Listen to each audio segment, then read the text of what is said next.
Mano, todo mundo fala que o Rinnegan é apelão, mas quase ninguém comenta sobre o jutsu mais roubado que esse olho tem. Não é o Shibaku Tensei, nem o Rin Tensei. É um que aparece apenas uma vez, mas deixa claro o quanto o poder do Rinnegan é absurdo. O nome do jutsu é Dragão Consumidor de Almas. Na boa, o nome já diz tudo, né? O jutsu literalmente suga a alma da pessoa. E o mais louco é que a gente só vê ele uma vez, mas é o suficiente para entender que não tem nada parecido. É o trunfo secreto do Rinnegan, tão forte que faz o Shibaku Tensei parecer nada. Enquanto o Rin Tensei é só suporte, o Dragão Consumidor de Almas é puro poder. Aquele tipo de jutsu que, se o cara quiser, acabou o combate. Mano, antes de eu te explicar o porquê esse jutsu é tão absurdo, já deixa o like aí para fortalecer o canal, beleza? Bora continuar. E esse dragão basicamente faz o que o caminho humano faz, só que 1000 vezes pior. Ele toca na pessoa e arranca a alma na hora. Eu já até falei em outro vídeo que o poder do caminho humano é quebrado, mas esse aqui é tipo o caminho humano turbinado no máximo. Esse dragão sai do Gedomazo e é gigantesco, capaz de varrer um exército inteiro de uma vez. E o mais insano é que não dá pra bloquear. Tipo, eu acho que não dá pra bloquear, pois o bicho é feito de energia pura, atravessa tudo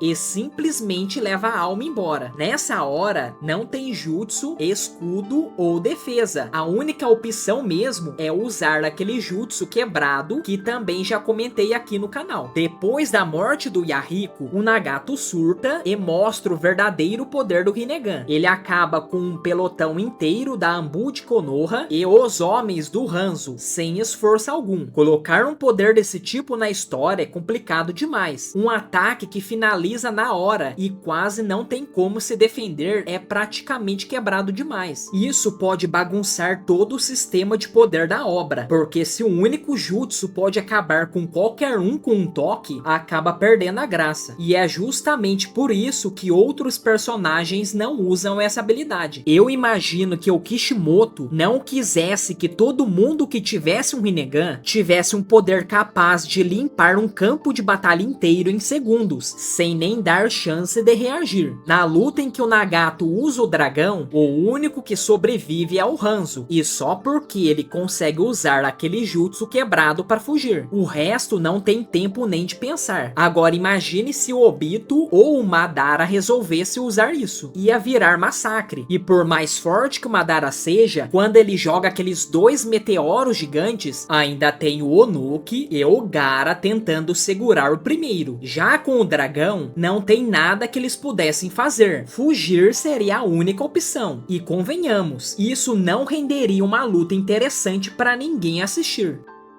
Tipo, se o Madara tivesse chegado no campo de batalha e soltasse o dragão logo de cara, ia ser um massacre. Talvez alguns conseguissem escapar, mas mesmo assim, não teria aquele impacto visual e épico dos meteoros caindo do céu. Essas técnicas de one shot não são necessariamente ruins. O próprio Haikiri pode ser considerado um, mas o problema do dragão é que não existe defesa. E isso, por mais assustador que seja, acaba tirando a graça da luta. Por isso Kishimoto mandou bem em usar essa habilidade só uma vez. Ele guardou para um momento específico, onde o Nagato tá completamente tomado pela dor e pela raiva depois da morte do Yahiko. A cena do Gedomazo soltando o dragão e sugando a alma dos inimigos é poderosa. Mostra o Nagato no nível quase divino. E o melhor, como é um flashback, não estraga o equilíbrio da história. Agora, se a gente olhar para os outros personagens que também tiveram Rinnegan, dá para entender de fato o motivo de nenhum deles usar o dragão consumidor de almas. Vamos analisar um por um, começando pelo Obito. O Gedomazo dele estava ocupado trazendo 10 caudas de volta, então ele não podia usar o dragão. Por exemplo, na luta contra o Kakashi, Gai e Naruto, isso seria impossível. E mesmo que ele tentasse usar contra a Aliança Shinobi, o Jutsu gasta uma quantidade absurda de chakra. Nessa fase, o Obito já estava se segurando para manter o controle e mal usava as habilidades do Rinnegan. O Madara, quando aparece com o Rinnegan, ainda tá no modo Edo Tensei, e corpos reanimados não conseguem invocar o Gedomazo. O próprio Matatabe explica isso. E depois, quando ele volta à vida de verdade, até poderia, mas já tá focado em capturar as bijus para se tornar o Jinchuriki do 10 caudas. Fora que o dragão exige perfurar o próprio corpo com vários receptores de chakra, o que seria bem humilhante até para ele, mesmo que ele curta sentir dor. E para piorar, o tempo entre ele renascer e se transformar no Jinchuriki é curto demais. Ele simplesmente não teve oportunidade para usar o jutsu.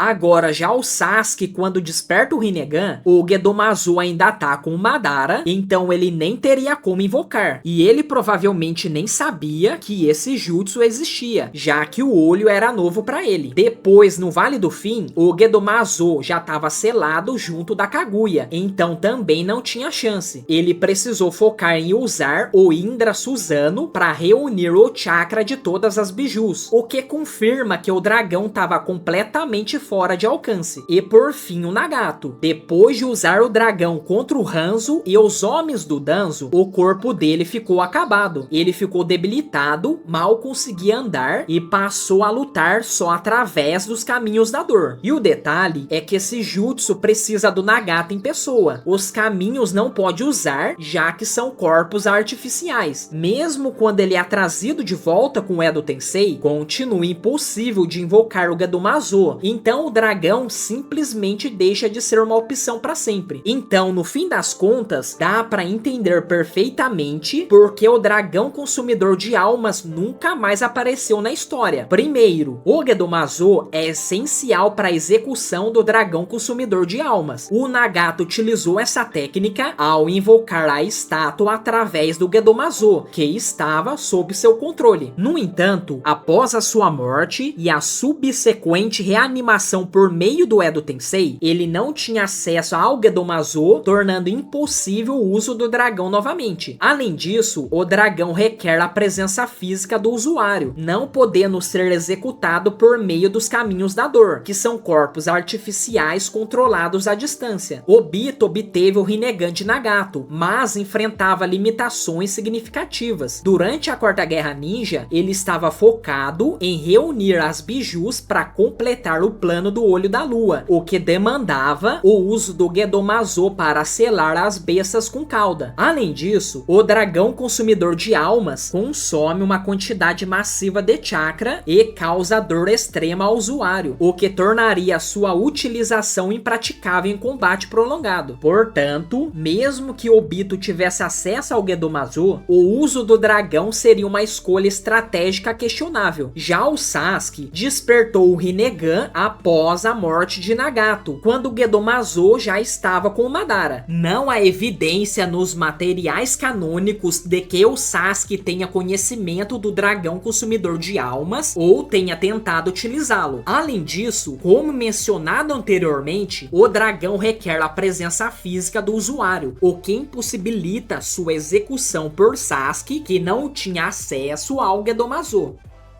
E por último temos o Madara. Ele, após ser revivido, obteve o controle do Gedomazo e teoricamente poderia utilizar o dragão consumidor de almas. No entanto, ele estava focado em reunir as bijus para se tornar o Jinchuriki do 10 caudas. Além disso, o uso do dragão exigiria perfurar seu próprio corpo com vários bastões de chakra, mesmo para alguém com a resistência de Madara. Portanto, apesar de ter o poder necessário, Madara optou por não utilizar o dragão, possivelmente para evitar comprometer sua própria integridade física em um momento crítico. A análise apresentada está alinhada com os eventos e limitações estabelecidas na obra original. A decisão de Kishimoto de limitar o uso do dragão consumidor de almas a um único momento na história foi estratégica, preservando o equilíbrio narrativo e evitando que um jutsu desequilibrasse as lutas no decorrer da obra. Veja também esses vídeos de outros jutsus quebrados dentro da obra de Naruto. Deixe o like para fortalecer o canal e se inscreva com o sininho ativado. E se caso você queira fortalecer o canal ainda mais, dá para virar membro também. Muito obrigado por assistir até aqui, valeu, tamo junto e até o próximo vídeo.